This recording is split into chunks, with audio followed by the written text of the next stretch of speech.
ones and twos from the cell block D. That's genius. Yeah. Are we rolling on this? Hey, it's perfect. Let's just roll. All right. Hey, everybody, welcome to our brand new MMA Roasted Podcast. It's me. I'm here with Mayhem Miller. Yeah. And the Weendawg. What's up, dude? We're at Better Box Studios. Thank you, Speedweed, for sponsoring the show. Marijuana is legal in California. Get it delivered. Speedweed has you covered. Follow them at Speedweed. My man Gino, one of the greatest guys that I've met. Love this dude. They'll take care of you. They got edibles. They got. Yo, these cookies got weed in them? Those cookies do not have weed in them because we do not want you failing drug tests. I piss hot, man. This game over. How often are you getting tested? Fucking every time I turn around, bro, they chasing me with a piss cup worse than the UFC. Really? Yeah. Like Christmas morning, Christmas Eve? Yeah, whenever they feel like it. They come to your house? Hell yeah, bro. Probation officer. I heard someone like, hey, Miller, your parole officer. I'm like, what the hell? This motherfucker came bedside service, bro. Really? Yeah. He like looked under. He's like, you could stay in bed. Just keep your hands outside the outside the bedspread. I'm like, wait, time out. You think I got a pistol under here? No, sir, I don't. I didn't even wake up. I was like, I appreciate it. Was he dressed up as Santa Claus? I wish. Yeah, this dude, that would have made it better. You know what I mean? Or at least an elf. You know what I'm saying? Like Santa comes in, you're like, oh, we got presents. And then it's fucking motherfucker. Yeah, your presence is a piss cup. Take this over here. Yeah, it's a wild life that I'm living. You know, I mean, normal life. Are you worried that anything that you take might? Hell yeah. Bro, I bought, you know me, so I got my nose busted so many times that, I do nose spray. I bought this nose spray that I don't usually use, and then I Googled it after I bought it. You could test hot for meth with that. Some dude lost his bronze medal because he took some Benzedrine, something like that. And so I was like, well, I'm just going to have to be stuffy nose for another day. Damn. I know. Wow. Can't even live a normal life. You know, I bet it's all right. I don't need that nose spray. I got my Afrin. Well, it's good to be back. Sounds great. Yeah. I'll talk about the last 2 weeks have been great. First of all, we had our second wrestling match. My kids are killing it. What? And it was pretty funny.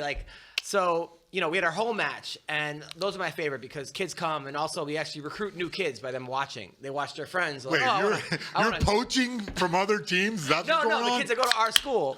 They come and watch their friends wrestle, and they want to join the team. That's why whenever I have practice, I leave the door open. Nice, you're selling the dream. I want kids to hey, what's going on in here? Hey, what are you doing? And the kids don't got to wear singlets no more, huh? No. It's up to the coach. Wait, but what do you got? What do the dudes wear? Man, if I were in your position, which I'm not, I would be like having these dudes dress up in like the sickest like wrestling outfits, gladiator armor. They wear MMA shorts, and tank tops. That's what I'm saying. Tank tops, yeah, pretty like black, gangster. Like wife beater, not wife beaters, like just black, like a black sleeveless shirt. You know what? But I would dress each kid in his individual for his personality. I'm like, look, kid, you're wearing a stained wife beater. Like, nope, I don't care. You're wearing this stained wife beater. You're now junkyard. What's that kid's name? Junkyard dog. No, what's that one kid's name? The Indian kid. Oh, Derek. You're Junkyard Raj. Yeah, he's the best. He was in my pilot, and we made a lot of funny references. We called him Captain Curry. Oh, my God. And he thought it was the funniest thing. I love racism. It's like my favorite sport after MMA. Yeah. I mean, especially white people. White people are the easiest people. What? You know, the racism against white people, I really think it's taken an upturn. You can really be racist to white people nowadays and just get away with that shit. Well, what I find as a comic is that 99.999 keep going. It's no one, like if I make a black joke, black people are laughing. I know. If I make an Indian joke, Indian people are cracking up. But it's the other people that are offended on behalf of the people you're talking about. Dude, that's an interesting phenomenon. It's the internet. It amplifies everything. So like if you think someone's mad, like you don't want, you want to be a nice guy. We're all in this nice guy contest. Oh my God, that weed cookie is fucking killing me. So what happened? And like for instance, like these two gay dudes, all right? They're boyfriends. I was hanging out, and the one called the other a fag. And I was like, damn. But then I was like, saw their body language. It's like, oh, these dudes are boyfriends. Another dude at the table flipped out. Like said that he was being homophobic. I'm like, well, how can you be homophobic unless you're scared of yourself? Yeah, that's true. Right? It's like, so It's just the language, you know. Well, what I mean? just find it like I'm probably gonna get shit for just saying the no, word. You won't. Dude, trust me. I feel like what Nobody's told listening. you is that you're Especially not the you're gays. so You think we got a gay fan base on MMA Roasted? I know we do. Somebody Hell commented today yeah. that said that's your man crush. Nice. And yeah, and That's what I'm then talking about. Nikki Paris, the host of the Dime Bar, said that you're his like spirit animal or something. Or, I love that gay. Those gays be going hard on me. that like, gay. Bro, those gays be like staring at me hard. Like I'm like, they're looking at me like a steak on the grill, bro. Very Every handsome. time I hang out, thanks, bud. And but I appreciate that. But at the same time, I don't know. It's kind of like a dead end road. But like the gays always like to think that I have the door open just a little Right. bit. I don't know. but you never Maybe experiment. if they grow some tits, you know what I mean? right. I don't know. So back to the wrestling match. Okay, so Yeah. I'm coaching, and we have a home match, and then the kids' friends are on the team, right? Like the kids' friends are on the bench, and I don't like to let anybody on the bench because it's like you're on the wrestling team, you earn your Yeah, spot on yeah, the yeah. bench. So I go to this guy, I go, hey buddy, no offense, but this is for wrestlers only. See, And he bro, goes- you can't hit him with no And he offense. says to Go me, oh, but I'm his emotional service friend. ahead. Did he have a vest? No, but I was like, that. Did he wag his tail? I was like, that's funny. That is pretty funny. Gotta let him stay. Yeah, I had to let him stay. Well, it's like that. I watched that show, Shameless, like that. Could it be his manager? Like the kids getting endorsement deals. Pretty for him? much. That's Better Box hilarious. Studios give him a pallet full of weed. And then Tyler was also the other coach, me and Tyler. And the problem with having other coaches sometimes is that we're all screaming different shit at the same time. Yeah. And because I'm not there all the time because I'm on the road and traveling, and Tyler fills in. Like it's like, but sometimes he's yelling like quasi jiu-jitsu moves. Damn. Well, he's coming from a different background, Yep, and I'm yep. sure his moves are good and they work. I just don't. I've never done them his way, and Well, vice my versa. opinion is if the kid knows, you have different coaches for different situations and different coaches. Like if Tyler has worked with the kid and the kid knows the movie he's talking about, I think that's fine. But you see me when I come to practice and coach guys with you, I always defer to you because you're the head coach. Adam, this is Adam's. You spend more time with the kids than I do, so you know what they're. What they're really good at and what they're not good at and what move they should defer to. You know what I mean? What move they should go to. I think that's a smart. Have you ever had a problem with people working Hell in yeah. your corner, or Yes. people are yelling? Yes, opposite stuff, definitely. One guy's telling me to take his back, other guy's telling me to ground and pound. I'm like, what do you guys want me to do?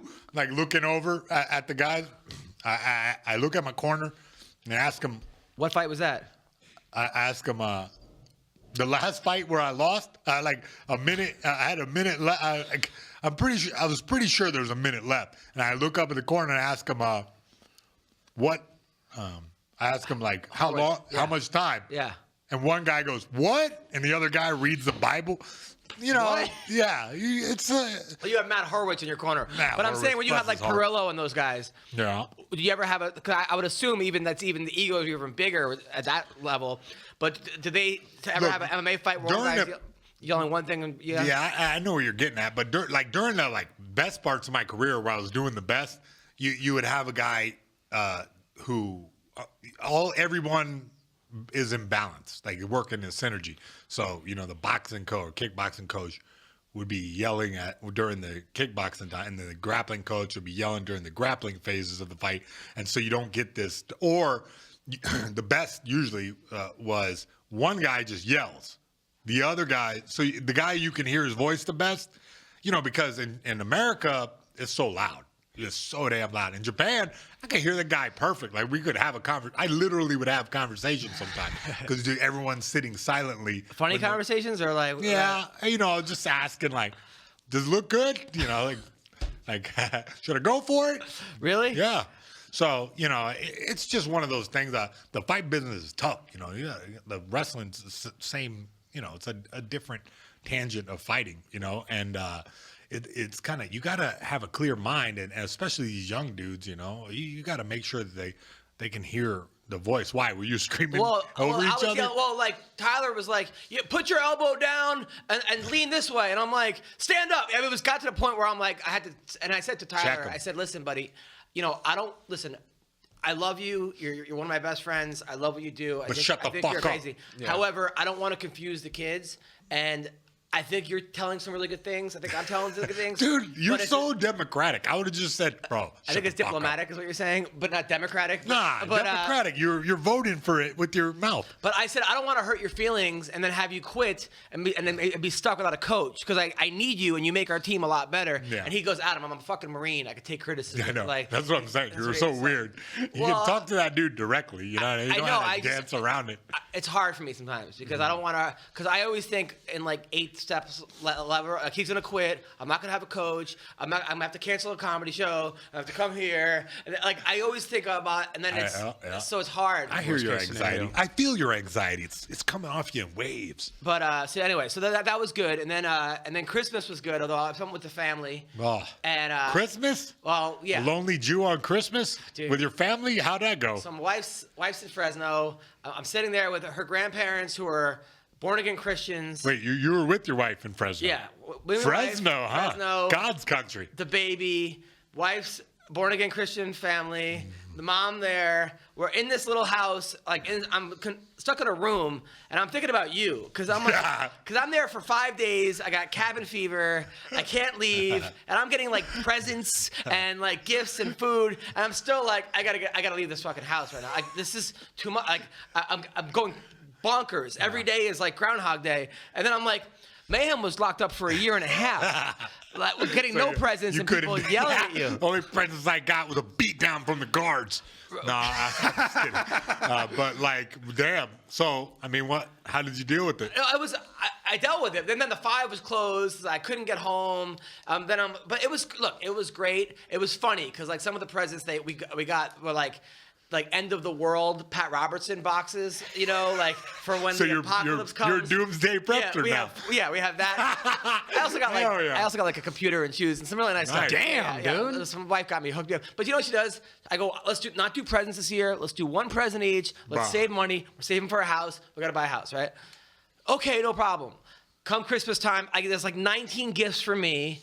I got her 1 gift, right? But like I get big gifts. But I asked her like, what do you want, right? Mm-hmm. So she's like, oh, I want this thing that you blow on that tells you how many calories you have to lose and how much you have to go to the gym and what you have to work on. It's some advanced thing. Sounds like my worst nightmare. Sounds like an advanced thing. And then she's like, and also I want Equinox trainer. So now I'm telling her family, she's like, oh, Adam got me a trainer and a Peloton. Now I'm the Peloton guy that got my wife in shape. And I don't want to be that fucking, but that's what she wanted. Your wife has been kidnapped and chained to a Peloton. Now they're all looking at me like I'm the asshole telling my wife. Bro, my wife's in great shape. How could you fall into the classic mistake, bro? That what they asked for isn't what they want. That's like the baseline gift. You're supposed to get some cushy bullshit after that. Like, I don't know, like a ring or a dildo. I don't know. Something like this. You're supposed to like back it up with a cushy gift after you get the utilitarian. Because she's gonna ask for something that she probably needs because she's a smart lady. But bruh, there were a lot of conservative gifts. I mean, they got like my pillows. Were given to each other, a safe for the guns. What? Yeah, like hell yeah, dude. Yeah, like how many guns do you have? I don't have any guns, but they were giving the uncle. They have like 8 guns, and then they have the thing where the handprints, the fingerprints go. And so then basically, you had a Fox News Christmas. That's dude, it was a Fox News. Like Sean Hannity was Santa, and Tucker Carlson showed up. Do they know that you're not a Trump supporter? He is a Trump supporter. No, I'm not a Trump supporter. You should be. I'm not a Trump supporter. I don't hate Trump.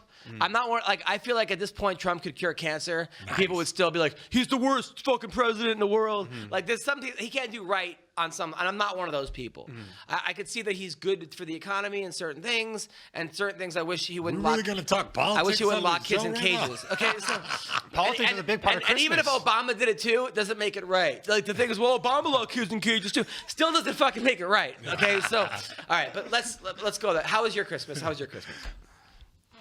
What did you do? I got a Trump dollar bill from my dad. Really? Here we go. I got just lectures about Donald Trump. I mean, I guess he's making America great again. I think they convinced me. Really? Yeah. It was good, man. It was like low key. Everything was like, You know what I mean? I ate some Filipino food. I think my dad's married into Filipinos. Nice. So yeah, so I'm just food. You know what I mean? It was not as remarkable as yours. I'll say that much. It was like just kind of like whatever. You know what I mean? Got a car. You got a car. Yeah. Nice. There you know, go. so- Respect. Are you really giving me pounds? Fuck yeah. I appreciate that. But, you know, like, nothing like this. I mean, damn. I guess, you know, once I have a family and whatever, then I can complain about my Fox News family. No, I love the family. I never got gifts before. My Really? family would exchange insults. And like fucking like No Hanukkah gifts? I would get Hanukkah gifts, but they were never wrapped. You know, like Really? yeah, like it wasn't. They wouldn't even come on Hanukkah. They'd You know, come like Jewish people are traditionally, you know, conservative with their money. So, Yeah. you know what I mean? You don't want to waste money wrapping it. Yeah, of course. What was it? How was your Christmas? What'd you do? It was good. It's kind of difficult now because I'm in a serious relationship. What? I've been in a relationship for 2 years now, but it's hard because when the holidays come, you have to like divide the time with the girl's family and your family. Right. And they normally like schedule like things to do like Christmas Eve dinner on like the same time. So it's like I have to go to her family, do this like thing with her, or to my family. And it's very strange because both families are like Republican, but her family is like super conservative, like proper Catholic, like fancy. And my family is like talking about dicks and farts and coming at dinner, you know? Really? So it's like a very, very big, like strong contrast. So I'm like used to my like super loose family, and I go over to her family. Why I'm is he like, who's talking about coming at dinner? oh, it's me, my mom, you know, my sisters, my about everybody. right. It's We're That's just talking about about right. coming on Christmas Eve. coming, farts, sex, shit. It's just, you know, it's like a Do they know that you've had anal sex with your wife or your girl all the time or no? no. No, okay. No, You but leave that it's out? like it's very strange. So now I have to go to her house and I wear like a napkin on my shirt. I'm like sitting there like acting like I believe in God and stuff, you know. No, Right. there's no anal leakage over at the other house? No anal leakage over there. All right. And but I got some Trump shirts. I got this Space Force shirt. Hell yeah. That's what I'm for talking the about. people on YouTube. YouTube's going off today. Yeah, baby. we're gonna get flagged just for that. But yeah, dude, that's a good Christmas. That's I ain't gonna good. lie, I do get depressed during the holidays. I get excited for the holidays, but when they come, I get sort of depressed because I think just seeing like my family in general, even though I love them, there's nothing really wrong with them. It just makes me sad for some reason. Same thing with like my birthday. Wait, it makes you sad just to see them? Yeah, like all together because I feel like you know, I don't know, I get depressed. I don't You know. have to filter in his thoughts and then just Yeah, like, I don't understand, bro. don't Like, know. why are you sad to see your family? I don't know. I don't want crazy shit to happen. You know, Does it? I grew up with like my family fighting, my parents fighting, so we get together. It's like awkward, and you know, there's a lot of new family members with my dad's wife and my mom's boyfriend, and it's very, very strange on the holidays. they were all together. Yeah, Hell yeah, we need to stick a camera on this kid. yeah. That sounds my pretty life wild. is a reality show, dude. I'll tell you. So then things got a lot worse on. So Friday night I had a show at the Comedy Magic Club.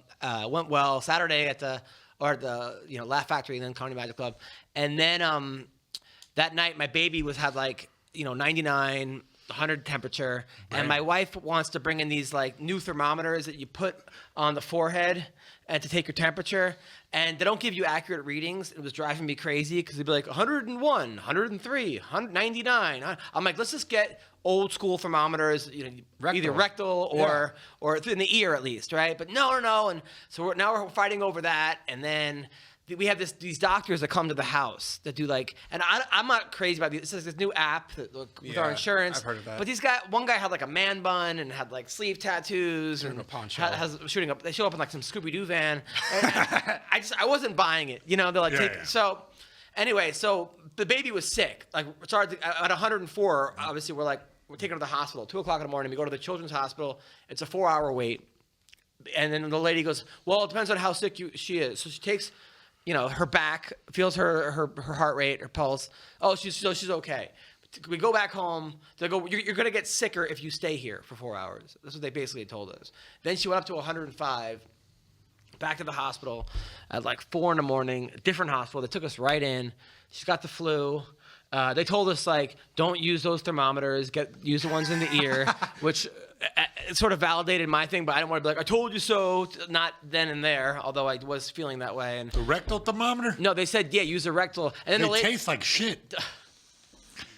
Well, the doctor came in and it was like, hey, she was like, so we're gonna have to take her temperature in like the butt in the rectal. I go, that's okay. My wife loves it in the rector. And then Did you really say that? yeah, of course.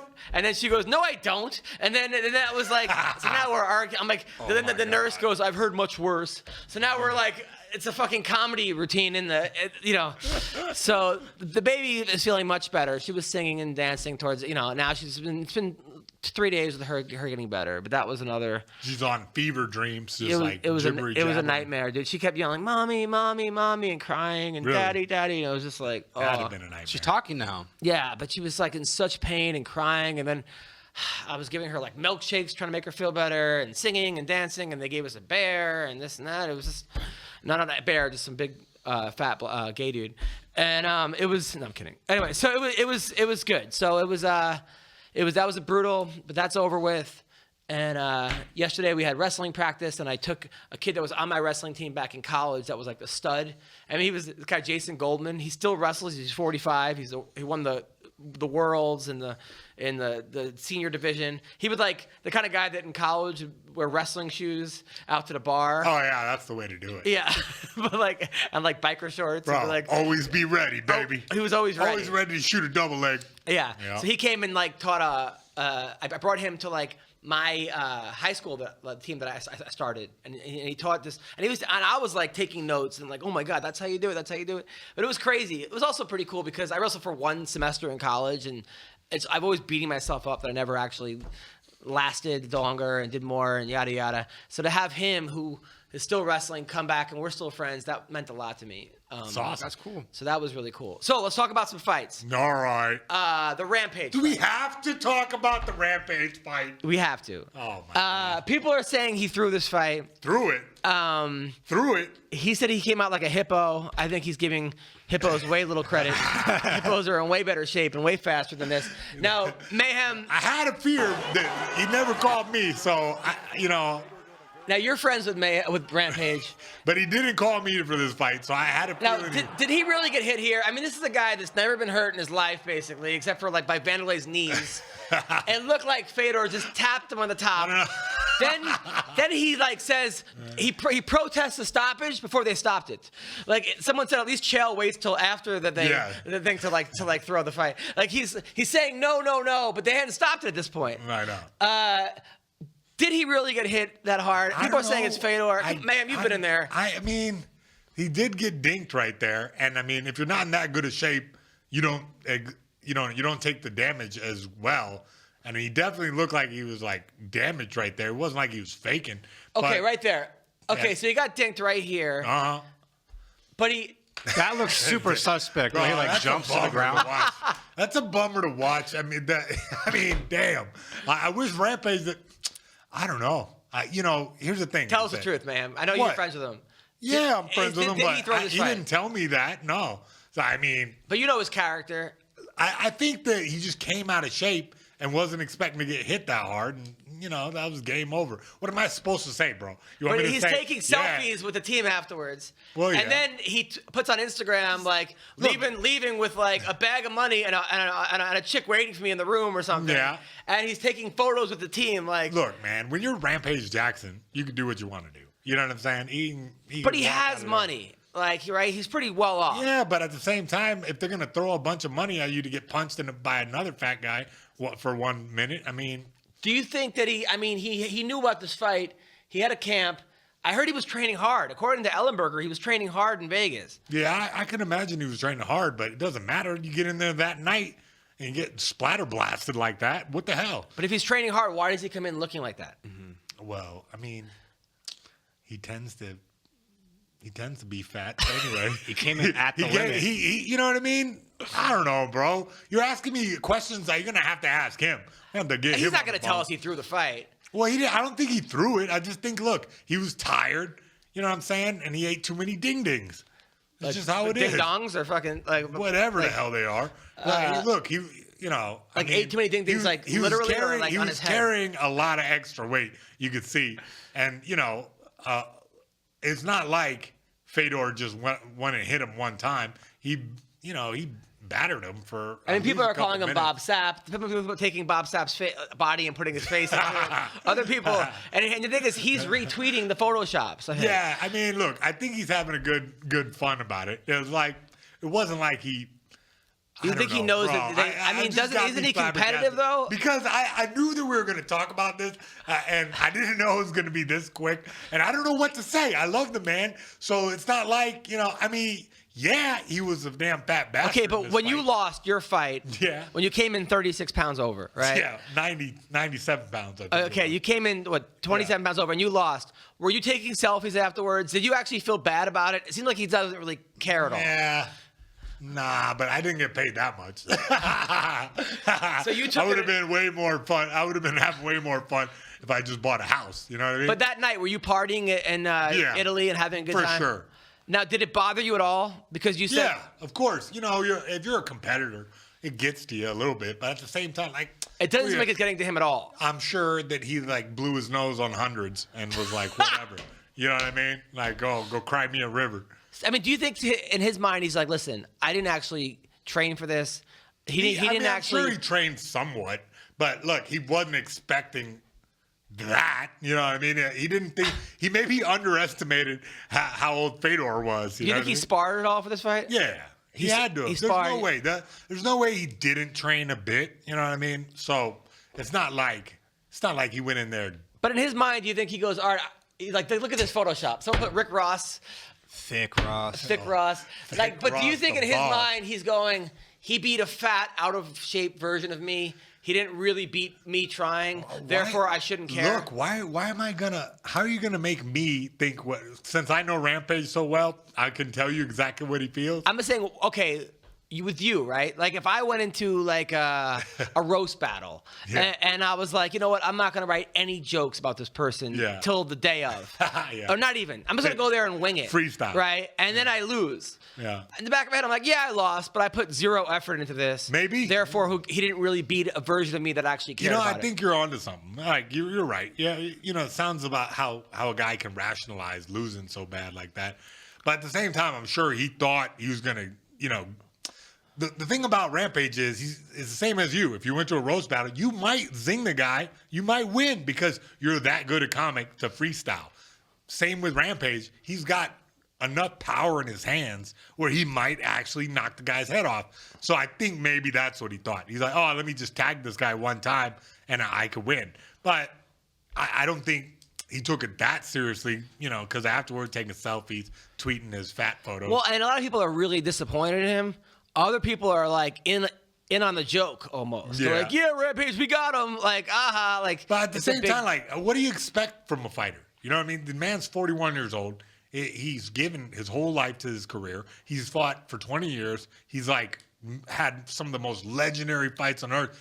What's the problem with him taking a nice payday? There's absolutely no problem for that. I do it. I mean, However, would it be better? Would it be better if he just got fucking obliterated? Would we be happier if he went out there and just got knocked the fuck out? No, he got battered pretty damn good. And then he, No, but it would be better if he actually came in 220, in shape, and just beat the shit out of Fedor or make it a very competitive fight. Where people are like, hey, look, Tito Ortiz, say what you want about him. Every fight that he goes into, he looks like he's going to win. Yeah. Or he looks like he could win.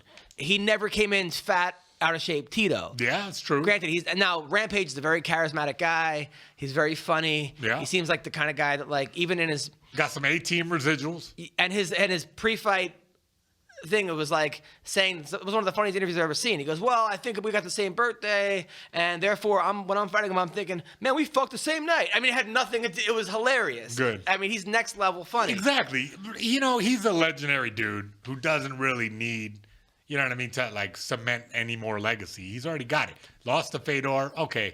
So cool. It doesn't bother him that other people are saying you let me down. You took it you treated this like a joke. Yeah. Well, are those guys paying his bills? Not really. Are those guys what? Everybody on the couch loves to talk shit on fighters who lost or came in fat or came in, this, that, and the other. They've never been in there. Never done that. It's the hardest job, Yeah, but they're the ones that are fans that are watching it so that you could actually support yourself. Yeah. But that vocal minority, okay, whoopity-doo. Yeah. You're telling me you wouldn't watch another Rampage fight? Even if he said he's coming in but if it was on 265? pay-per-view, I wouldn't. No, but nobody pay-per-viewed that either. You know what I mean? Am I wrong? I don't know. It was free on Spike. So I'm saying, a free fight for everybody. But if I bought tickets, I'd be pissed. Oh, yeah. But that's what the undercard's for. You put the young guys who don't have this problem, you know what I mean, of coming in super heavyweight, it's a whole different. Look, I'm not disappointed because I think the fact that we're talking about it and we're so jazzed up about it, I thought it was. I was way wild. more disappointed. I was way more let down by Frankie Edgar's fight. Yeah. Because. Well, I told you that one. You did, but that one was because Frankie seemed like he really tried. Yeah. Came in shape, and just got obliterated by the zombie. Yeah. But if Frankie didn't come in with a large gut, and yeah, look like he I played think video it would be games. better if he came in with a large gut.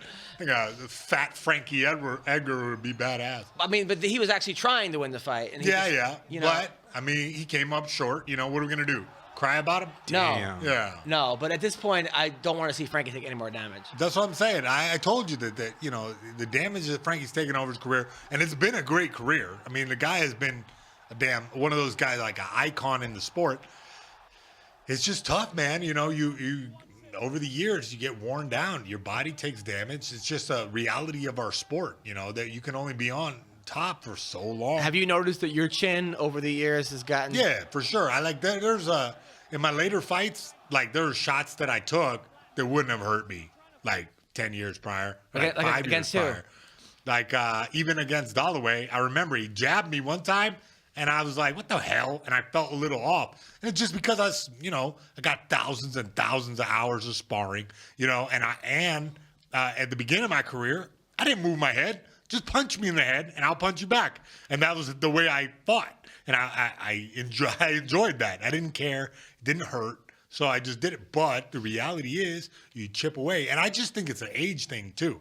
Now, as you get older, like Mayweather totally changed the way he fought because he got dinked by a guy, and he got dropped twice in one fight. And Mayweather? Yeah, Mayweather did. Yeah. I know people don't remember that. And then you can see if you study his career, you can see after that fight he started being a defensive guy. Use the Philly shell. Guys have to change their whole. The smart fighters do. The other guys, the guys are not smart. They take the damage and they don't evolve, and then suddenly they're just. By the way, Dalloway got murdered last night in Rising. Really? Yeah, I'm not literally murdered, but he got knocked out. There's a guy also that should probably think about hanging him up. Yeah, maybe. What you got KO'd clean? Yeah, that's a shame. Yeah. Oh damn, that's too bad. And but I mean that's part of the life. You're gonna risk it. Dance with the devil. Sometimes she steps on your foot. Sometimes, huh? Yeah. I like that. Let's talk about some other fights. So, do you watch the MVP fight? Nah. All right. So this guy, MVP. I know. I missed this. A little bit about him. I've been waiting to see this. A little bit about this guy. So I saw his entrance. Pause it Oh for my 1 God, second. this guy's the man. So he was 14-0. But his whole thing was he never fought anybody good. He fought Dave the Caveman Rickles and made him quit basically. And Dave's a tough guy. But he's just a frustrating guy. His dad was like an 8th Dan in karate. I think his mom was too. His brother, his sisters. And he's one of those guys like Anderson Silva, technically doing everything wrong. Technically, hands down, chin up. Yeah, but this is like karate style though. Yeah, kind of like Wonder Boy. Yeah. But he got knocked out by Diego Lima.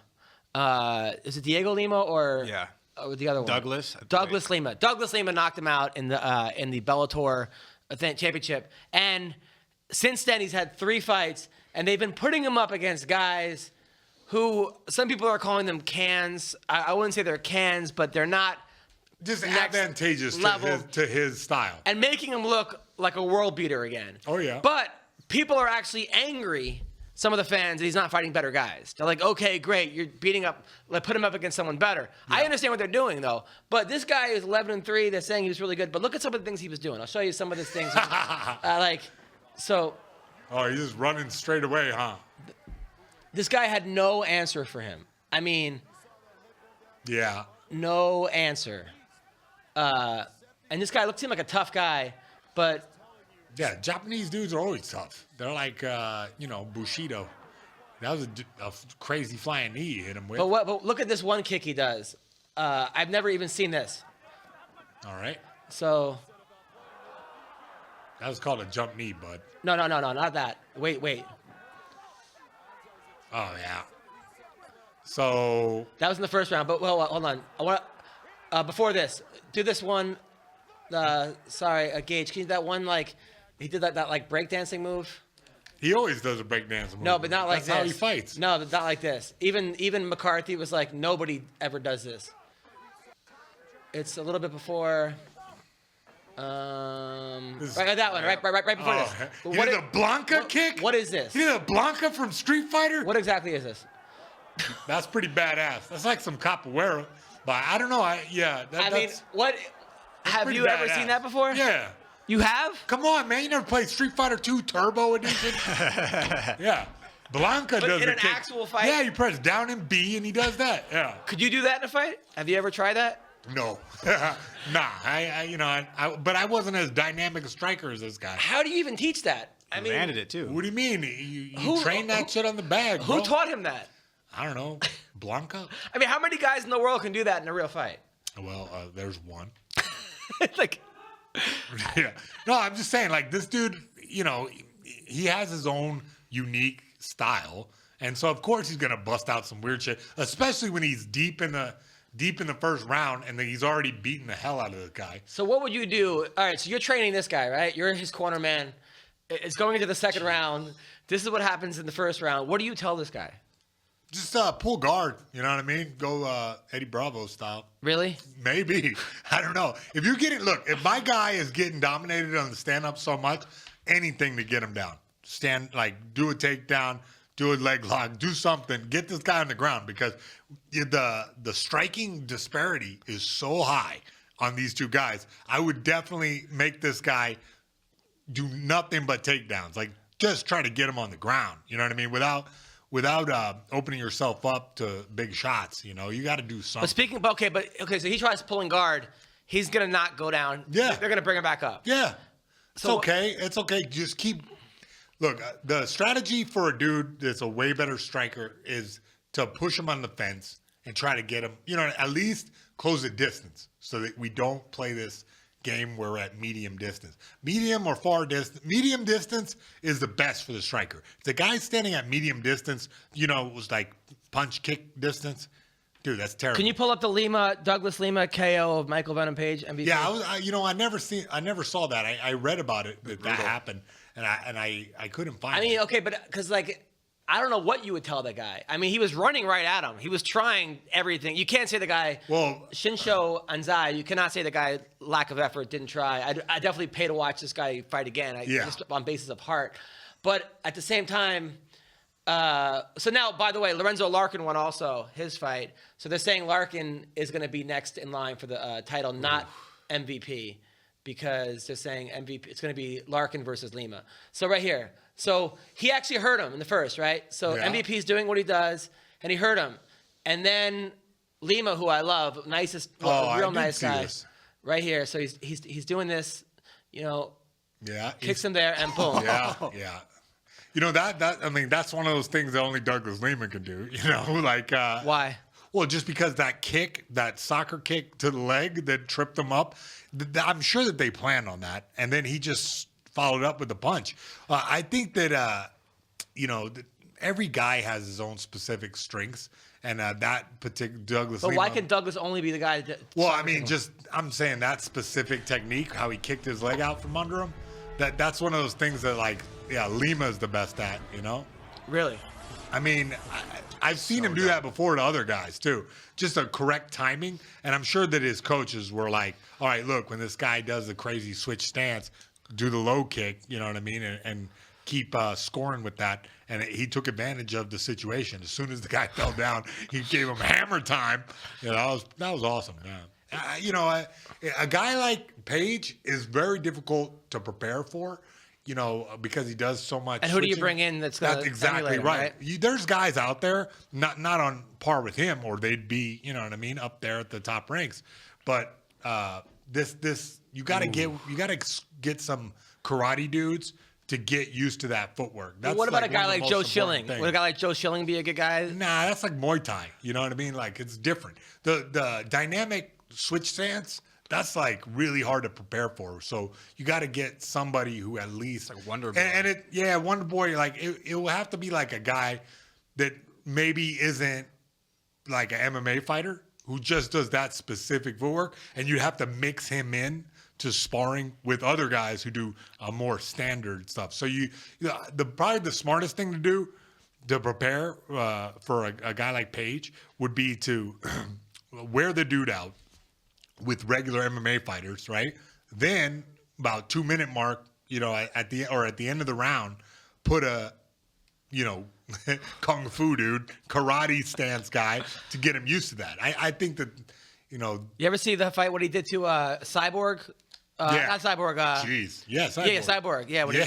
Where he gave him a lumbotomy with his knee. Yeah. It was awesome, yeah. And then that's the thing, too. I've seen enough fights of his now where, like, I feel confident I could prepare a guy to not get demolished like that. Because he does, even though he's so dynamic, it's kind of predictable because you can see his rhythms. When he gets in tight, he does a jumping knee. When he's far distance, he switch stance, does that kick. So it's like there's only a set amount of techniques that he's throwing, even though he's dancing all around. And it's easier said than done. But this guy Lima definitely proved that this guy is Page is beatable. This is one of those things where I wish there was. But I'm glad. That's his first fight back. No, it's his third fight back. Oh, so they're building him back up. Yeah, building him back up. Look, he's one of their biggest stars, brightest stars. And so what? Are they going to have Lima and Page? That's what I want. Well, they're trying to do Lima versus Lorenz Larkin next, and then I guess the winner fights. I mean, look, this is the kind of thing where I wish the UFC and Bellator, because how much like Stylebender versus MVP would be, I mean, either an amazing fight or the worst fight ever. Yeah. I'll tell you who did pretty good against him was the guy who trains over at There was one fight where Fernando Gonzalez fought him, and a lot of these guys, they just don't engage with him. Yeah. They just don't engage. And same with Paul Daly did really good against him. Yeah. But then it's a boring fight because it's like he's so good at counteracting your mistakes with some flying knee, but if you don't make those mistakes, then it's just he's not going to be on the offensive. Yeah, I think the high-level strikers like that will be – because, look, we've already settled this debate a long time ago that Muay Thai is generally better than karate, like for fighting. It just is because the rules of Muay Thai kick the guy's leg. The rules of karate is above the waist kicks, right? So we've kind of already settled that debate. Once you can kick the legs, it's a lot different. So those like crazy tricks aren't going to work. But you put a grappler versus a karate guy, then it's more exciting fight because it's going to be harder for this dude to pin you down. Especially in the rules that we have, with this big cage, the guy can dance around this big old cage. It's really hard to make it, slow the fight down and bring him to the ground. Yeah, so that was fun. I'll tell you. Plus, he's all slimy. It's like a whole different world. Yeah, I mean, he's look. I'm definitely love watching. Can't fight, not be a fan just because. But no, I didn't like it when Ronda Rousey got knocked out. Yeah, he created a dance called "Do the Rousey." Where he just like fell down. Did? Yeah, he kept falling down. He's like, do the Rousey. And he kept like making fun of her. What is wrong with Instagram? And I just thought that was a little bit like of a cheap shot.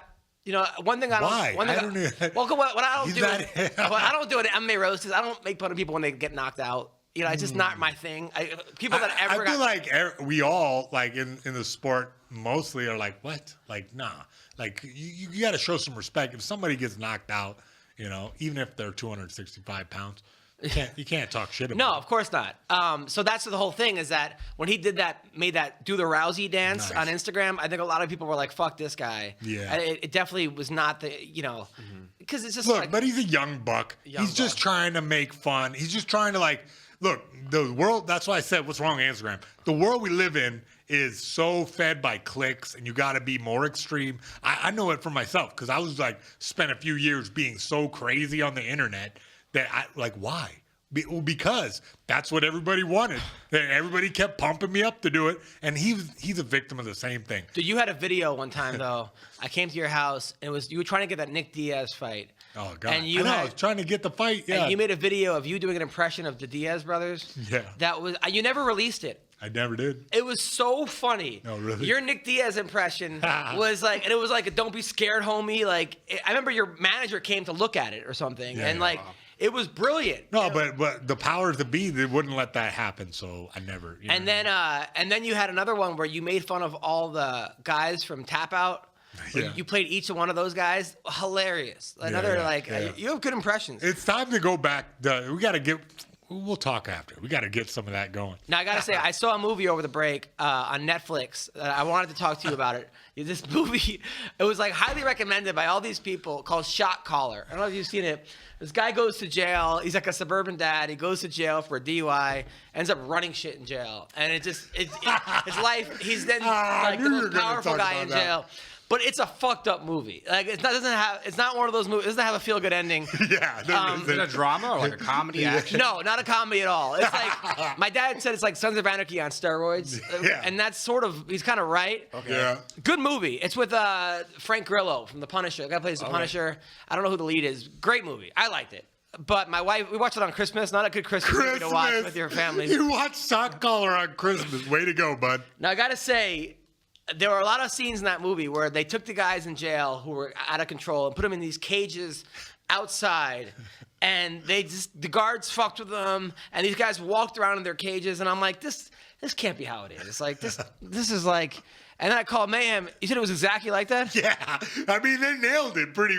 There's a lot of things I identified with. Like, I was like, oh, God. I watched that movie when I first got out. I was like, oh, God, I'm still here. I'm still in there. So you were in a cage outside by yourself? Yes. Pacing around? Yes. It's like a creepy, bro.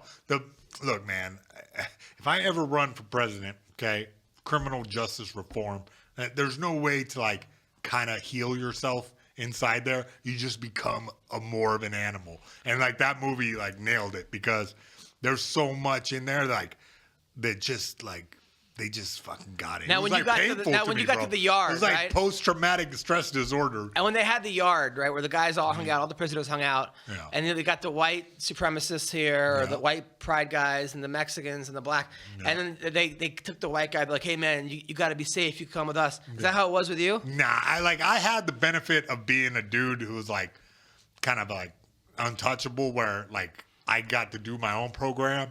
And I didn't have to be Aryan Brotherhood or anything like that. But were you in the yard with everybody else? No, yeah, no thanks. No. I'll stay over there. No, you weren't in the yard? No. Okay, so it wasn't like... I was like segregated. The whole time I was in there was like a segregated... were there other celebrity fuck-ups? Yes, there was like... I told you there was like a dude who cut a guy's dick off. Nice. Like, yeah. But I'm saying, were you like a special celebrity section of the jail? Yes. Who else was there? I told you this fucking... was that guy a celebrity?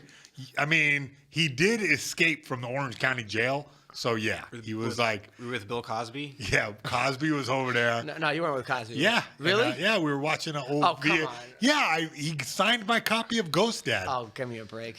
Yeah. So, that was... Now, did you see... Now, were there actual fights that you... And then there was fights, and then the guys... I saw a race war pop off. It was crazy. Mexicans and whites all took off on each other. Who won? It was like... it was... Mexicans. It was like too many Mexicans. Were you doing like play-by-play during this? Yes, I was like, and another left, and another left. Really? Yeah. Really? You were actually okay. So this is how it was. The jail was like bunk beds. This is the guy who escaped. That's Orange County Jail. This is the dude who escaped. He was not him, but I guess the guy filming. It was this guy, Hannibal Lecter out. This guy was my cellmate. He was your cellmate? Yeah. Do you guys hang Cut out? a dude's dick off. Do you guys talk? Yeah, we talk. Was he a nice guy? I mean, as much as a sociopath could be, yeah. Apparently they escaped in this van, right? They took off and they got all the way to San Francisco and still and they got caught again. So this dude has already escaped. I think he got life. I think he's What was he getting talking to you life. about? You know, he was mostly just studying all the time because he was on Like how to escape prison? Yeah, I kept joking with him to escape. He was like, he would like just silently like nod at me like, yeah. But I don't know. I think that guy's down forever now, but he got convicted. Were you guys like friends? Would you consider him a friend? Look, bro, as much as you can. We're not friends like you and I. Yeah. Where there's like there's not a constant state of don't fall asleep with this guy will cut your dick off, when I hang out with you.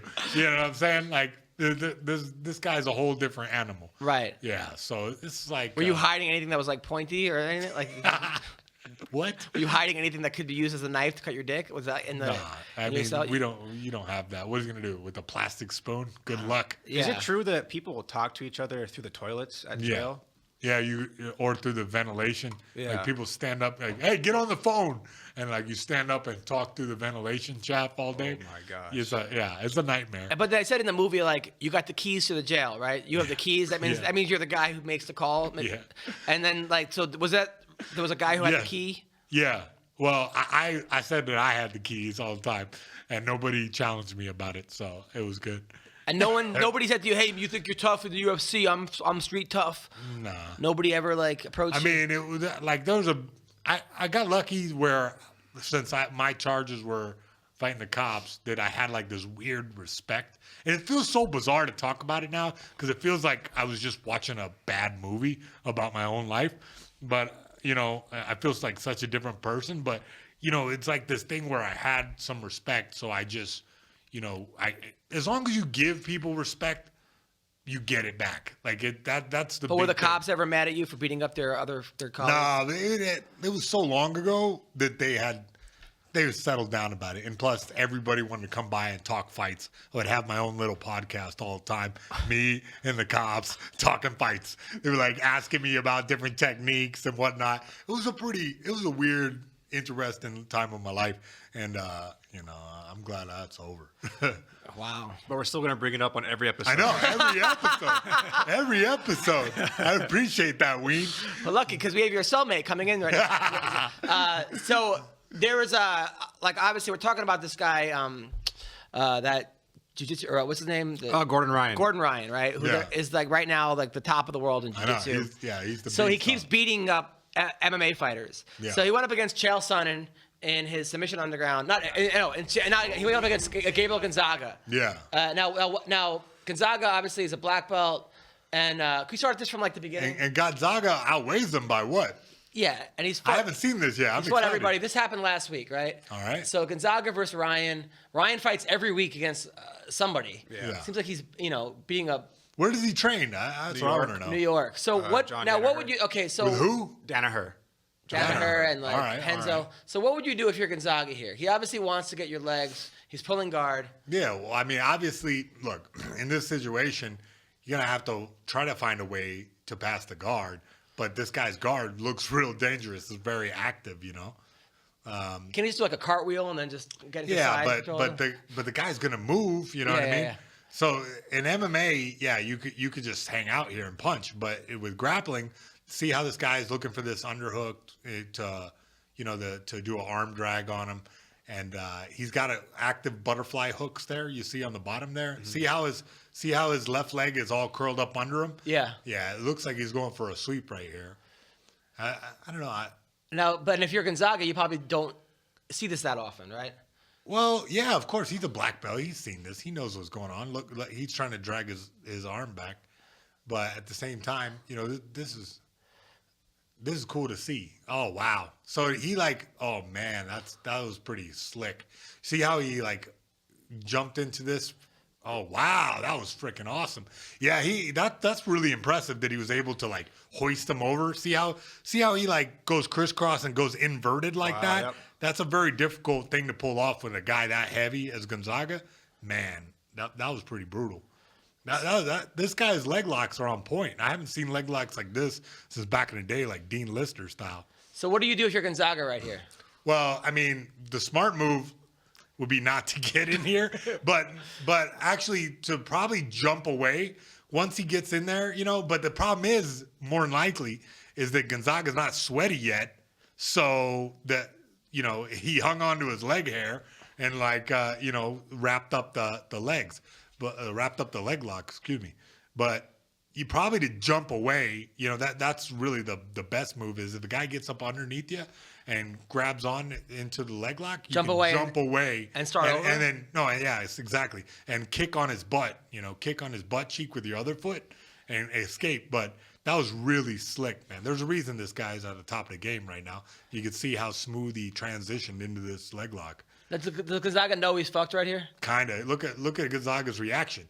He tries to roll and do the traditional escape right here is to spin out of it. But the problem with that is you could blow your ACL. And so Gonzaga right here is trying to play leg locks with them, which I think is a huge mistake. And obviously it is because he gets tapped right here. But he ran out of room. To take the pressure off, you keep rolling, but there was so little room there. He run into the cage and got tapped. So Gordon says he's retiring right now. Awesome. He's basically taking some time off. He needs a vacation, a couple more events, this and that. People are saying, how will he do in MMA if he goes to MMA? Other people are, claiming he does steroids, whatever. He'd never pass a test, or I don't know. I think that was me before the episode started. Nice. That was you. Well, I don't understand. To have this guy fight in MMA is a whole different thing. Like I said, if you can't pull guard, it's so hard to pull guard in MMA. You know what I mean? I know I said that earlier, to pull guard, but it's so hard because if Gonzaga was sitting in your guard punching you, it's way harder to a lot of his techniques will kind of be dead because if you're on top, you can use gravity to punch down. It's so hard to so even right here, all these things are very. I mean, don't get me wrong. I'm sure if he's brought along, if he's given some quote unquote cans that he could just out grapple, that'd be great for a while. But then once you step up, where dudes have great striking and great jiu-jitsu, it's a whole different ball game. I'd like to see how he does in MMA. It'd be super interesting. I'll give him a fight. I mean, Gary Tonin is. You'd fight him in MMA? No, well, yeah, sure. But I'm just saying, I'd like to, if he wants to fight, I'll put a show together around him. Yeah, well, a lot of people would like to see it. I know that, people say, well, look at Marcelo Garcia didn't do that well, blah, blah, blah. Yeah, I mean, and that's the truth, is that remember David Terrell? Yeah. Remember how the hype was. He had a couple fights. He got bad. I was excited to see how his MMA went because I was competing at the same time. He knocked out Lindland in 8 seconds or something. Yeah. But then he got beat up a few times, and it changed him. It changed him because he was so used to winning at jiu-jitsu that once he had some adversity in striking, his career never really recovered from that. And every fighter's different, and I'd like to see how this guy develops, and if he really wants to, I don't know why you're gonna retire when you're according to him, good. According to him, I'll all right, here we go. He's only 25 too, right? Yeah, but you know what I mean. That's cool. You retire every time you fight. That's smart. Well, yeah. So some people are saying he's doing it as a business thing, like he's just trying to create more kind of. Yeah, that's cool. Well, we're talking about him. I'm a fan. I felt like that leg lock was badass. I'd like to see him go. Why Gonzaga, as great as he is, I'd like to see this guy go against submission specific dudes. You know what I mean? It would be more exciting to watch him go against guys who are not MMA fighters, who are just grapplers too, and see how much better the competition is, and see what happens when a guy is really good at leg locks too. So it's like a dueling leg locks, like the banjos. You know what I'm saying? Yeah. What are you looking up right now? I want to tell you his retirement speech. You said that you wanted to see why he's retiring. You didn't care? All right. What? I just wanted to. How's the guy going to retire when he's 25? He can't retire when he's 25. He got a lot left. He got a lot of leg locks left to do. Oh yeah. Okay. So I don't even know. He's not taking any brain damage either, So he's fairly healthy, I would guess. Yeah, I mean, you can only do them leg locks so long, man. He is Yeah. I know from personal history. He's like, oh my God, you're. I thought I would never be able to break anything, and then just as the years go on, it wear out. But 25, psh, is he 25? He's under 30 for sure. I was unbreakable under 30. Oh my God, I just would just whatever. I didn't give a shit. So good for him retiring and coming back. So Rory McDonald is going to the PFL. That was some what's news. that all about? I mean, that's look, crazy. I think it's great for the PFL. I mean, Rory McDonald has PFL is fucking killing it right now. Tonight, they're giving And 6 what? guys $1 And million each. this podcast ain't coming out till next decade. It'll come out tomorrow, right, Oh, Gage? all right. Gage is my man. Yeah, you got it. So that's great because Rory could legitimately say that he's the best in the world, or one of the best. I mean, he barely lost to Lima. If people gave him that win, he's beaten Tyron Woodley. He's beaten some of the best guys. So that happens. 246 UFC is looking great. We got Conor versus Cowboy. Nice. Which people were saying that some people thought that Cowboy might throw the fight. And And Cowboys reacted to it, said, "Are you out of your fucking mind? I would never do that." Yeah. Conor's looking jacked. Have you seen Conor McGregor? Yeah. He's looking bigger than he's looked in a long time. Piss in the cup. I'm excited for that fight. Yeah. My heart wants Cowboy to win, but Cowboy said he's going to stand and trade with him. That's probably not a good idea. Listen, you think come on. He ain't stupid. I mean, I think that, I think the Cowboy could beat him up, stand up, maybe. Maybe. But definitely can tap him out, I think. Absolutely. So I don't think he's going to, look, he says that now, and I'm sure he will trade with them. But at the same time, I don't think he's going to stay the whole time. It's not going to be some gentleman's agreement. Jesus Christ, look at that leprechaun. Have you ever had a... That guy's a damn massive beast. Yeah, that's what Conor looks like right now. My God, he looks like he's on Viagra's. Viagra's? Yeah. He looks jacked. That's what I'm saying. He's enormous.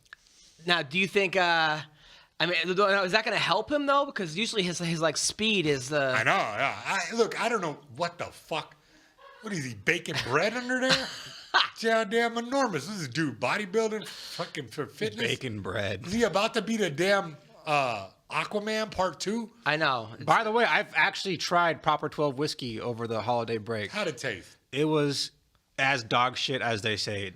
Really? It was awful. I drink whiskey. It's whiskey. It's scotch? It's whiskey. I'm an avid whiskey drinker, and it really? Was like drinking you gasoline. You said that you were a SoundCloud rapper, too, though. I mean, yeah. You're not? I am. I mean, not really, but I do drink whiskey almost every night to an unhealthy degree, and I would say that was probably some of the worst whiskey I've ever had in my entire life. It was very, very hard to get down. Really? Yeah. I mean, as long as it does the job right, then it doesn't matter. So you were shit-faced. I mean, I couldn't finish a glass of it. It was like it burned for a long. I'm like, this isn't. I mean, I don't know. I don't want to talk too much shit on it because I'm sure people out there love it. No problem. I got your money. Yeah. That's the Irish accent? I think. All right. How do you do it? I can't do it at all. I've got your fucking money over here. I can't do it, but neither can you. I've got your fucking money. It's better. It's better. All right. I'll work on it. So, Holly Holm versus Pennington is on that card. Holly Holm, do you think she's a disappointment? What? I mean, she beat Ronda Rousey. Yeah. She was like a 7-time world boxing champion. Yeah. But it does seem like she's like 5-5 in the UFC or something. I mean, granted, she's fighting monsters and only losing to the best. But it seems like, I don't know, maybe it doesn't... It kind of seems like she has like the same game plan, like every single fight. I think maybe the best thing for her would be to like go to a different camp or something, you know, because Greg Jackson is like notorious now for like only focusing on John Jones and like letting anybody come train or you know. You just heard that from McGregor. I mean, from Cowboy. Cowboy said that. Well, I don't know. I mean, look at the people who are coming out of Greg Jackson's. How many of them are successful right now? Right now, not that many. You know what I'm except saying? for John Jones. Yeah. I mean, that's a pretty big success story. Yeah. But yeah, I know what you're saying. I don't know. Look, I can't talk on it because I haven't been over there. But I just know at camps they do fall into that, we got one star kind of mode. But I would think that there'll be enough. Have you ever been the star at the camp? Yeah. I thought it was. Yeah. But at the same time, like, in that usually works the best when everybody's kind of focused around you. But at the same time, iron sharpens iron. If you got a bunch of good people in the room, usually it works out. But at the same time, it could just be Holly Holm stuck in her ways. You know, and I think you're right too. Changing up camps could be good for her. But at the same time, she's there for this one. She's there and she beat, am I going to say, I go Ellenberger going that. He goes, am I going to see a dick? No, to fucking be on the podcast. Yeah, just ween. Yeah, just a Weendawg. Have you stopped sending dick pics, by the way? Oh yeah, I mean, once you get in a serious relationship, that phase sort of like tapers out very quickly. Wait, what's this new serious? Is a serious relationship like she wears a strap on? Is that what it is, Weed? I mean, I wouldn't mind that. I'm always open for experimentation, but not yet, not that part yet. But, Have you ever? Has she still put her fingers in your butt? Yeah, we've been talking about this for months, bro. Like, this guy has been ass blasting for months. Yeah. And so it's just now serious? Oh, it's because of the Christmas time. Since you guys, since she went to your mom and dad's house and talked about shit and cum at dinner. Yeah. Plastic. Yeah, this guy's always talking about it. We've been talking about ass blasting for months. Yeah, every time Weed's on. That should be the name he's of talking our about show. Yeah, this is MMA ass blasting. Yeah. God. My wife sometimes tries to put a finger up there, and I always stop her. I'm like, Why? you gotta let her do it, I don't dude. want a finger in my butt. What do you mean, why do I gotta let her do it? Gotta That's check the your key to a prostate. healthy marriage, you know?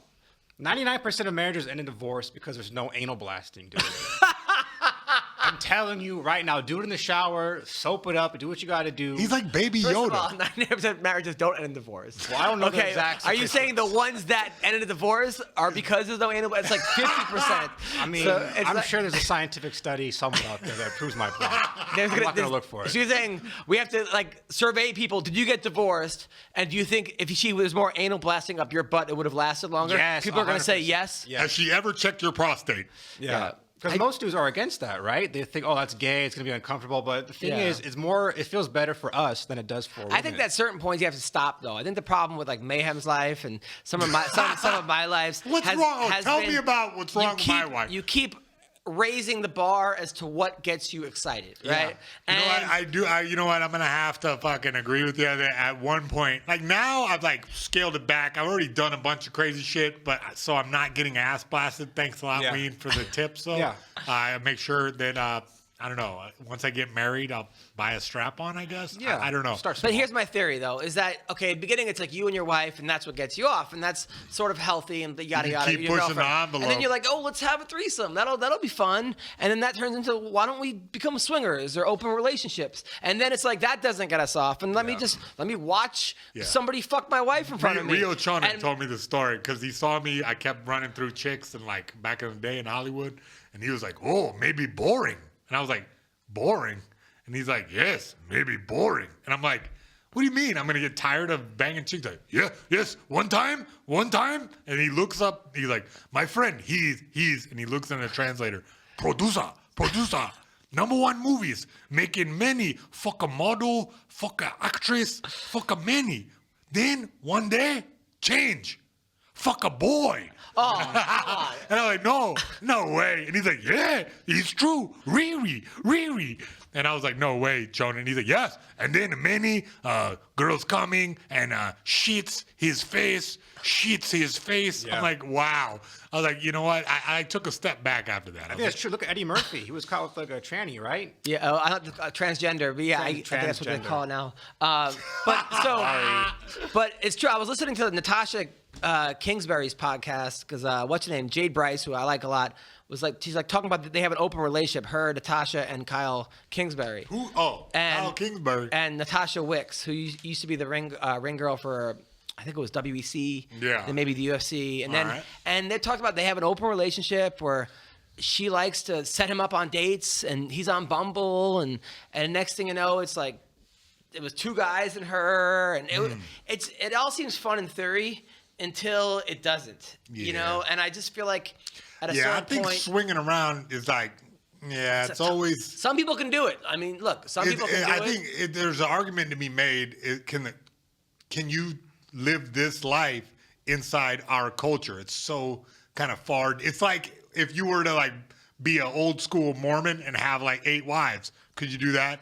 Probably not, because even if the girls were into it, the outside influence of our culture, it'd be way too weird. I'll never- Everyone, all their friends would be like, "What are you doing? That's disgusting." And then it gets weirder and weirder, and then throw some drugs in that mix, and oh man. But I was at nightmare. a swinger party, Super Bowl, like I don't know, 8-9 years ago, and it was a Super Bowl party. It was in Pasadena. They had this big party. It was called the Lifestyle. The swinging back then. Yeah. And this girl it was like Reggie Bush. It was like the fourth quarter. I forgot what Super Bowl it was. It was a big game.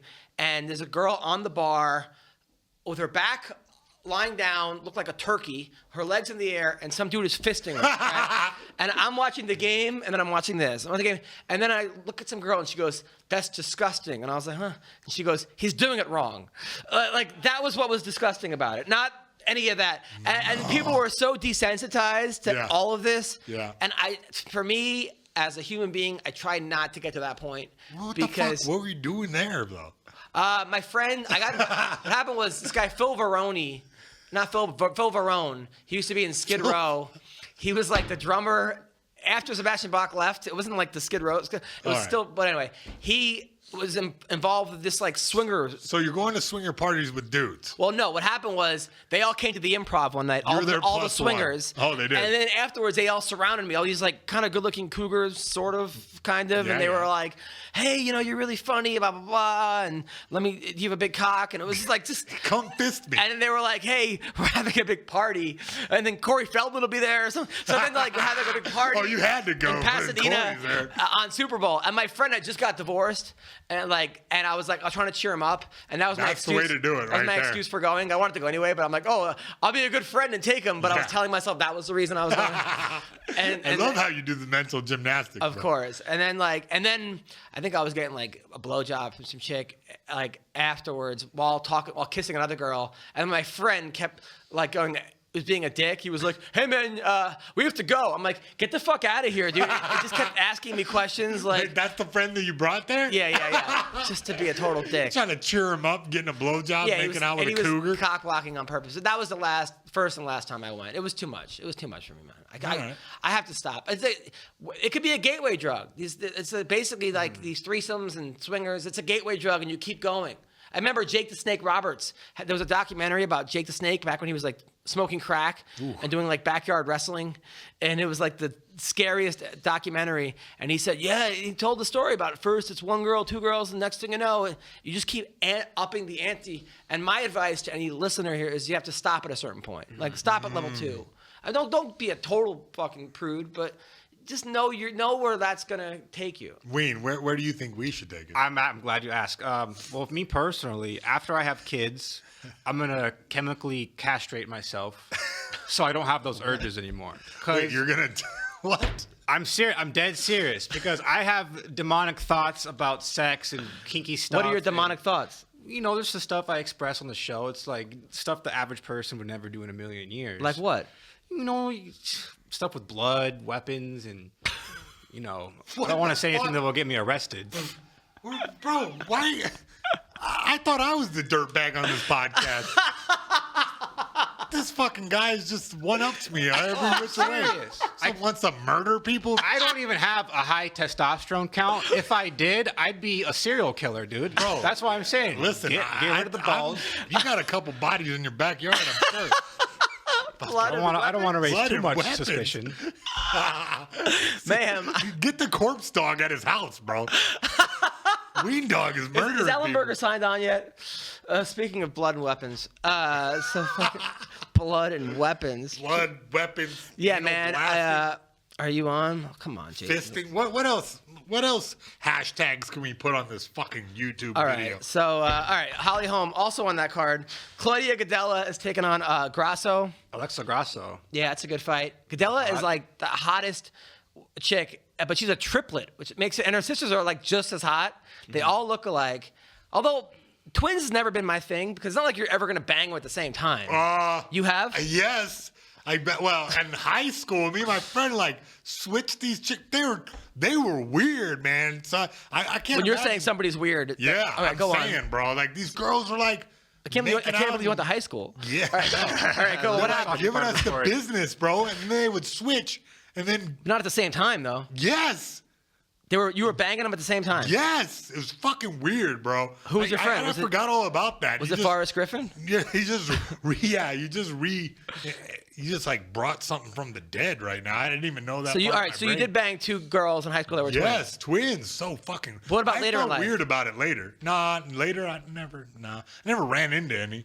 Yeah. You know what I mean? I mean, some Asians that looked like twins. You always were into Asians, by the way, but until as of late. I mean, look, I had my Asian phase, and I'll say that I really deeply respect the Asian culture. Yeah. But Yeah, at the same What's time. the but? Yeah, but I don't know. Did you ever see the girl with the 2 heads? Nice.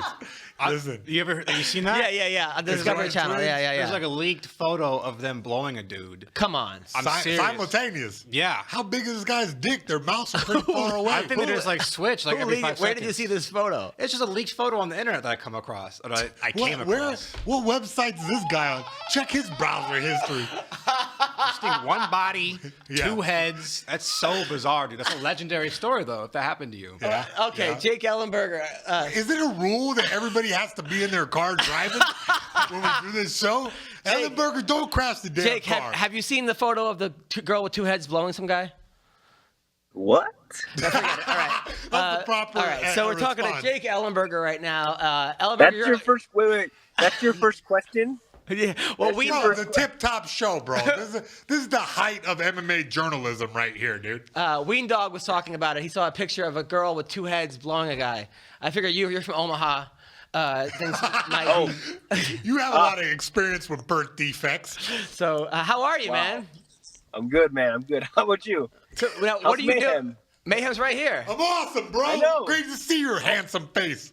Man. It's No, I been asked him a to come minute. hang out with you last month, but he was scared.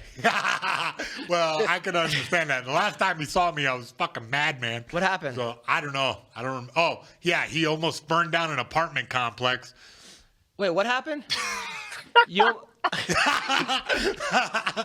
Wait, he That almost burned happened, down. Him, not me. Is that on the? But I was egging him on, and we were shooting fireworks at each other. This is on the Ultimate Fighter. Yes.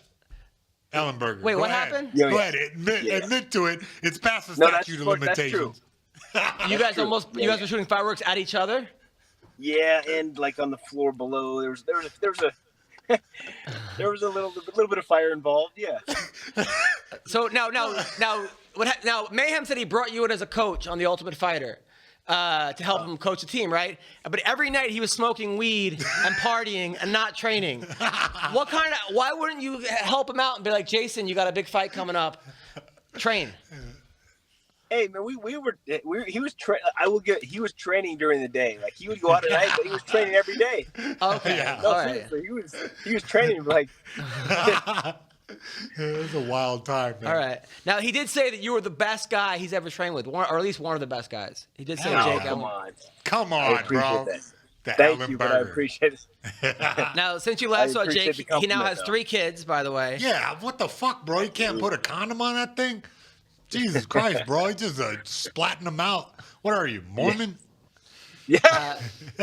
He has 3 kids, but he's not married. He's not sure if she's the one yet. Oh, really? So Well, she's the one to get child support.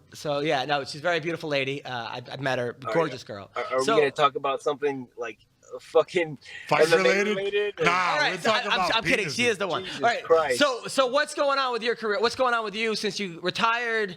Tell us about what life's been like. Talk to us, Jake. Personally, life's good, man. It's busy. It's crazy, but it's. I'm still in the gym. I'm still training when I can, when I got time. But been working.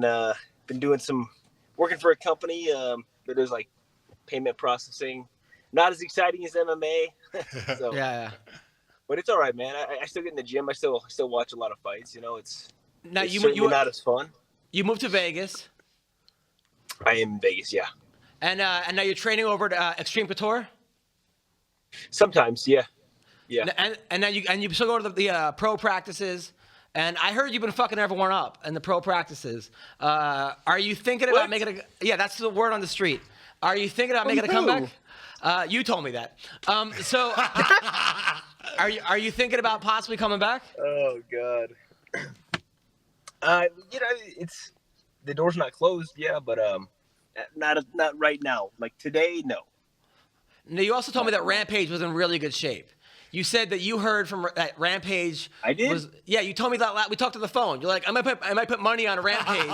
You said he's been training for 15 weeks and that he's but looking great. He had been training with Coach Cal, so I did know that. I didn't exactly say he was in great shape. I just know how I know how they train at the training lab, but again, what he's doing outside of training, don't know. All right. Now, but you are making a lot of money gambling, though, right? I mean, you've been gambling on fights? Well, no, I not really, no. Once in a while. But making a lot of money. Come on, man. No. I wish. You know this dude loves to exaggerate. No, I heard you moved to Vegas so you could open up your own sports gambling thing, and that you've been giving advice to people. They've been coming to you, and they're like, Jake, how's this guy look? How's that guy look? Is there any truth to that? First of all, where did you hear that? I just made that up. Now, so all right, so No. all right, we'll talk about some fights. McGregor or Cowboy? Who wins this fight?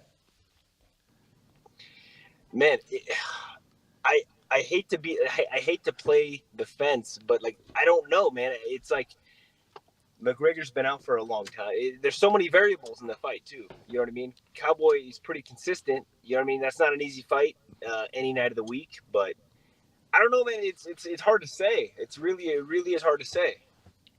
I'm of the mind, and I think you might agree with me, that the size difference is going to come into play. Like, I think Cowboy is just naturally bigger, and it's going to be hard for, when you gain, like, I don't know, if we just were showing the pictures of Conor McGregor, and he's just, I mean, he's like, looks like he's wearing like a Snuggie all the time. Like, he's just wearing like tight, like everything, his clothes don't fit him. He's just swole up out. I think that carrying that extra weight might have, a negative effect. And on top of that, Cowboy's taller, naturally bigger. Yeah. And then if he doesn't knock him out early in the fight, it's going to be a long ass night. Yeah. You think the Cowboy? I would agree. Yeah. I would say the longer the fight goes, definitely. And that again, that's a weight class. Like, yeah, he fought Diaz at 170, but like they're both not welterweights. It's like that's a tough thing to get used to. But yeah, I think the longer the fight goes, it could play a factor. Again, we'll see. Now, you recently had surgery, right? Didn't you have surgery? No, huh?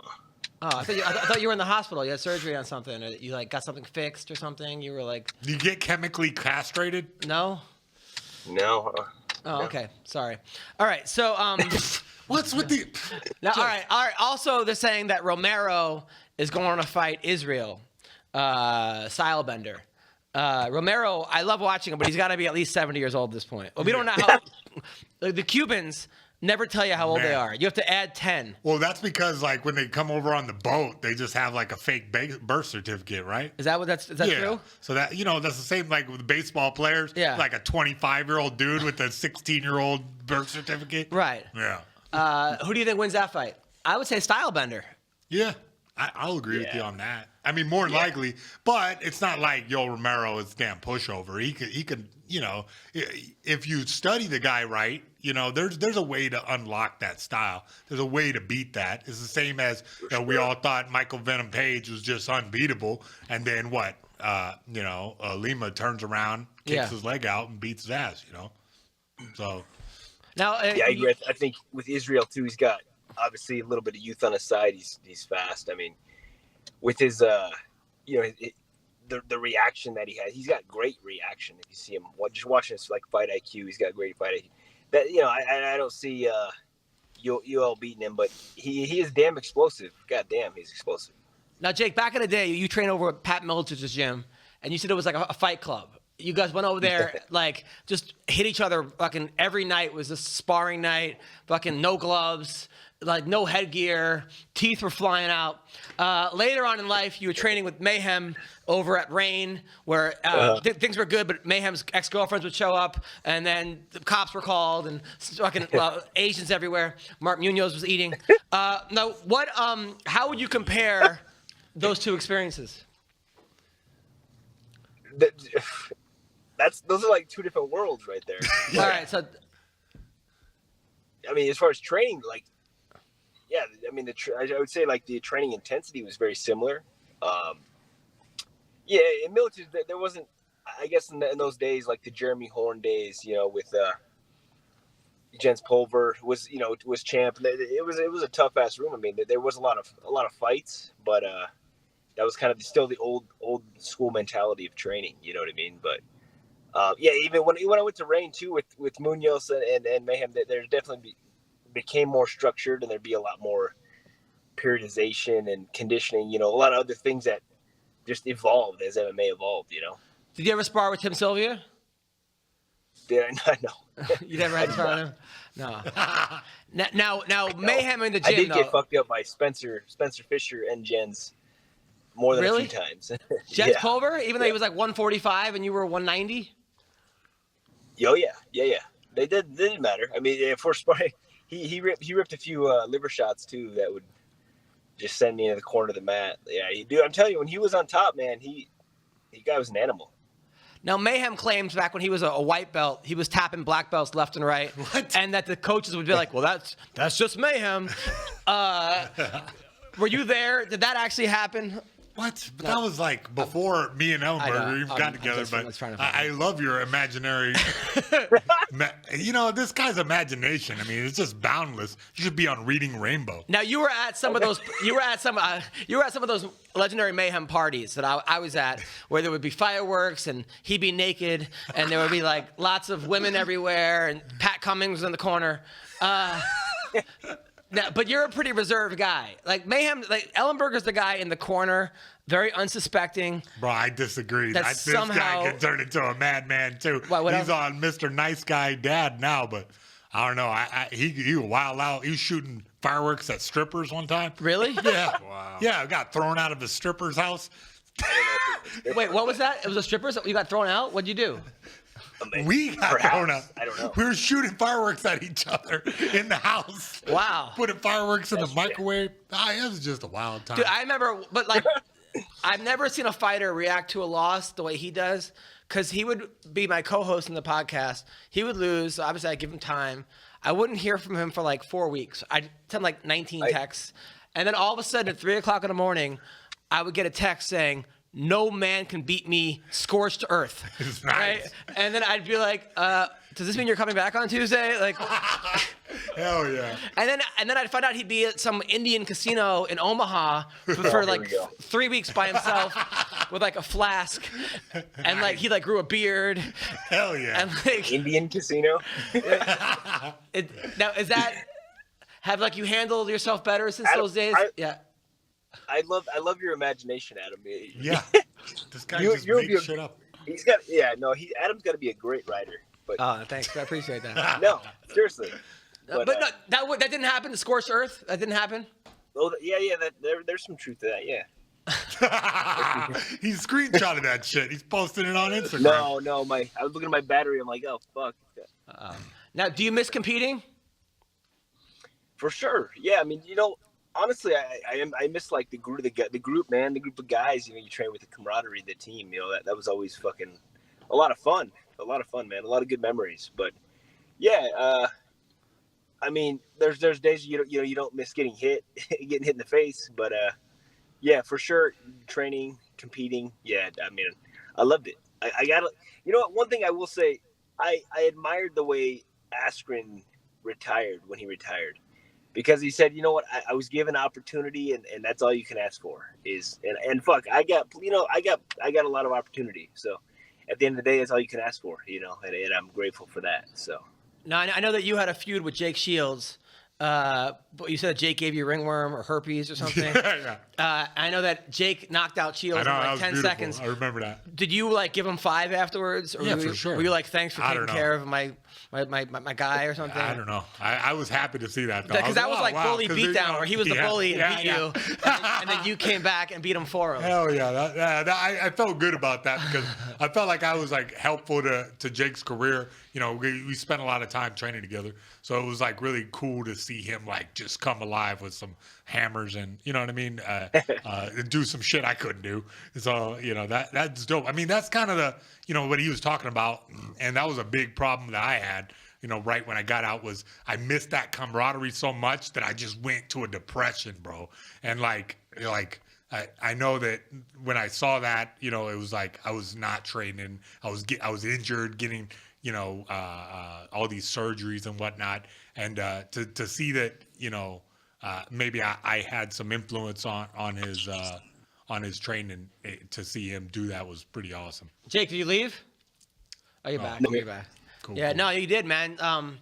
You guys were super close. Yeah. There's like those days of rain, bro. It's bringing me back right now. Like, oh my God, that was a great, that was a great room. We all had, and we had like a scientific method to our training. What he was talking about, periodization, and we had like different days of like cardio and different wrestling days and specific training. Like that was like one of the elite training rooms in the whole world, and it was great to be a part of that during that time, Now Mark Munoz claims he weighs 217 right now. Oh wow. He carries it well. Yeah, he carries it very well. Yeah. So are you? I remember when. Are you guys? You still talk to Mark at all? Or I no? haven't. No, You should reach out to him. I should. Yeah, I will. You still talk to Mark? Once in a while, yeah. Not nearly as often as I used to, but yeah, once in a while I do. I know his son's like a stud. He's going to beast. I know. Wrestling. Yeah, he's a good dude. I fucking love that guy. He's a real nice guy. Sure. He's a real nice guy. So, all right. So you got 3 kids. You moved to Vegas. You got a hot wife. You got a desk job, but you're still thinking about possibly coming back. Desk job. Well, I don't have a desk job, but I do have a. I can work from anywhere with the internet. Nice. Oh, cool. And are you in Omaha right now, or are you back in Vegas? Are you living in your car? No, Is that what's going on? Where are you? Where are Yeah, I know I am. I mean, you? I'm not driving, so we're good. So are you back in Vegas? Yeah, I'm in Vegas. Yeah. Nice. And where's the wife? Oh, she's at home. Yeah. Oh, cool. All right, cool. All All right. Well, listen, Jake. Yeah, that was a brilliant journalism. way to take it to the next all level. right, there you go. So, all right. Hard-hitting questions. So, Jake Ellenberger, my man, my friend, your friend. When are you back in LA? Oh, okay. I froze up. That's just his natural face. All right. So, Jake, are you back? All right. All right. Well, thank you. That was Jake Ellenberger. Goddamn internet. Yes. Trump's America. Thanks a lot. Bernie Sanders is going to bring Wi-Fi to everybody. Sorry. That's all good. All right. Can we call him back or something? His phone might have died. He said he was checking his battery. Yeah, he never had great cardio. All right. So, I'm kidding. Brilliant. So, what are we talking about tonight? PFL. Yeah, PFL. Excited to watch David Michaud, Kayla Harrison tonight. I like that. What's the name? David Michaud, yeah. Oh, I like him too much. Yeah. Like, I think he's going to win. Hope so. But I don't know because I don't, you know what I mean? I didn't do enough research, so I can't. He's fighting a Hawaiian guy, Ray Cooper III, who's Really? his father, Ray Cooper II, was a fighter. His father lost to Jake Shields, and then he beat Jake Shields. I remember, yeah. So this guy, he's a real tough Hawaiian guy. Jeez. I feel like Hawaiians just natural. Ray Cooper, didn't I fight that guy? Jesus. Did you fight him? I don't know. I don't think so. Did you fight his dad? I think so. I don't know. It sounds familiar. Nah, I didn't. You might have fought him. No? I don't know. I just know that he was around when I was around. Yeah. So it was like, I don't know, man. That I'm too excited. I hope he wins. I hope Kayla wins because, I'm a big fan of her and that sexy neck of hers. She's got the sexiest neck. Really? In the MMA. I don't know what it is. You're judo neck. You're a big neck. You're a neck woman. I guess I'm into necks. Mm-hmm. That's my fetish, huh? Oh, well, weird. Well, we'll see you next year. Okay, so get out of here with your dad jokes. I know. I'm a dad. I tell dad jokes. So anyway, all right, we got that. It's been a great show. I like this show. It has been a damn good show. It's been fun. Yep. On what you guys have learned, but something. Oh, I talked to Bisbing, by the way. Nice. He says hello. God bless him. He says hello. He says he likes you a lot. He said he trained with a lot of people who actually know you. And so what do you say we do a rematch in Jiu-Jitsu, you versus Bisbing? All right. You down? Yeah, we're booking it. It's going to be in my organization, Mayhem Martial Arts. Mayhem Martial Arts. You versus you know what? Bisbing. That'll be pretty awesome if we can get that signed. I mean, shit. Now, do you think you were poisoned for that fight? Could we talk about that or no? No, I don't feel like talking about it. All right, we'll take that out. Okay, so want us to take it out of the podcast? No. Okay. I don't care. All right, so, because I... Bro, all right. You don't do any editing anyway. I know you don't. Because it's funny. A lot of people say that they drink certain things and that they think that maybe the organization that they work for might have put something in their water before that made them a little bit more tired or sleepy or drowny. Yeah, because I'm actually, Michael Moore was saying in the rematch between the Ortiz, whatever, he goes, yeah, Ortiz should win if they don't put something in his drink. But obviously Ortiz didn't come in out of shape, but whatever. But I've been hearing more and more about that. So, okay, all right. So here we are. I will be at the Portland, Oregon at Harvey's Comedy Club first next week in January, and then I'm going to be at the Laugh Factory in Reno, followed by El Paso. Reno, how's that room? I love it. Yeah? I like Reno. Yeah, I like any place where casinos are like the majority of. Yeah. And then this Friday night I'll be in Mesquite, Nevada, at the Casablanca Casino in Mesquite, Nevada. I have all those things coming up. You could download my Amazon Prime special. Adam Hunter Still Broke. What do you got coming up, Weendawg? What's up, guys? You can go on TikTok and follow me on TikTok. My TikTok name is Hot Chin Action, like Hot Chin Action. I'm gonna start the stream back up on Twitch. I'm gonna join TikTok just so I can follow. Are you on it? I have it downloaded, but I'm afraid that, like, I don't know. That you're not 10 years old? Xi Jinping can listen to my What do you do on TikTok, Weendawg? I do a lot of cat videos, dog videos. Those are the only videos like really go viral on my account, dude. Anytime I do a video of me, it's like 2 views, a lot of dislikes, you know. Also, for those of you that listen to this podcast on iTunes or SoundCloud, we are now on YouTube, on Adam Hunter's YouTube channel. If you want to actually watch the show, see our faces, but more specifically mine. And there's a lot of YouTube, a lot of hateful comments on there. I know people saying they're here just for Mayhem, Good. for Adam. No, they're saying I'm here for Adam. Said nobody ever. That's what somebody wrote. I'm like, thanks a lot, guys. Appreciate it. Hey, that's the worst thing they're saying. I'm doing something right? So I tell myself that so I can sleep at night. And now, Mayhem, what do you got coming up? Oh, next year is big, bro. 2020 is big, man. I got some things in the works, as far as putting together a show. And I don't want to talk too much about it, but it's going to happen. I love it, man. If anybody, look, you are a guy that, like, you came from nothing. Came from nothing. Came from less than got to the top of the world, back down to nothing. No. Baby, I'm coming back. Not true. You're not down. 2020. This is your year, man. This is our year, baby. I love it. Love it. Well, thank you guys so much. Take care. Have a great 2020. Bye-bye.